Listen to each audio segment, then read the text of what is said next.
আজকে আমি আলোচনা করব বৃহস্পতির গোচর নিয়ে। জ্যোতিষশাস্ত্রে প্রত্যেকটি গ্রহই তাদের নির্দিষ্ট সময়সীমা মেনে গোচর নিয়ে থাকে। যেরকম শনিদেব ২.৫ বছরে গোচর নেয় একটি রাশি থেকে আরেকটি রাশিতে, এবং বৃহস্পতি ১২ মাস অর্থাৎ প্রায় ১ বছর সময় নিয়ে একটি রাশি থেকে অন্য রাশিতে গোচর নেয়।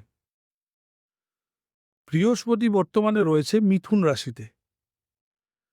তার গোচর পরিবর্তন সময় হলো 2 জুন, আপকামিং 2 জুন বৃহস্পতি মিথুন রাশি থেকে তার পরবর্তী রাশি অর্থাৎ কর্কট রাশিতে গোচর নিচ্ছে।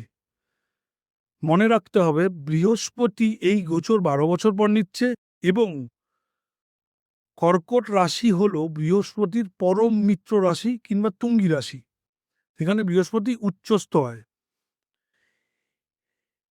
এই কারণে 2 জুনের পরে প্রত্যেকের ক্ষেত্রে কিন্তু একটা বিশেষ পরিবর্তন দেখা যাবে।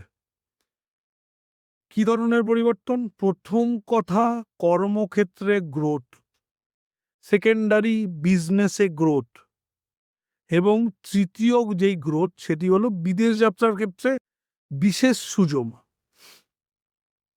আমি কয়েকটি রাশির নাম বলছি, যেমন মিথুন রাশি, কর্কট রাশি, তুলা রাশি, মকর রাশি, বৃশ্চিক রাশি, এবং কিছু ক্ষেত্রে মীন রাশির জাতক কিংবা জাতিকারা এই গোচরকালীন কিন্তু স্পেশাল কিছু বেনিফিট পেতে চলেছেন। কি ধরনের বেনিফিট?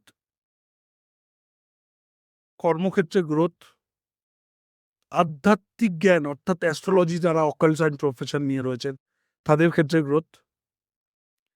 এবার এই বিষয়টি গ্রোথ কিন্তু সার্টেন দেখা যাবে না, সেটা উল্লেখযোগ্য বিষয়।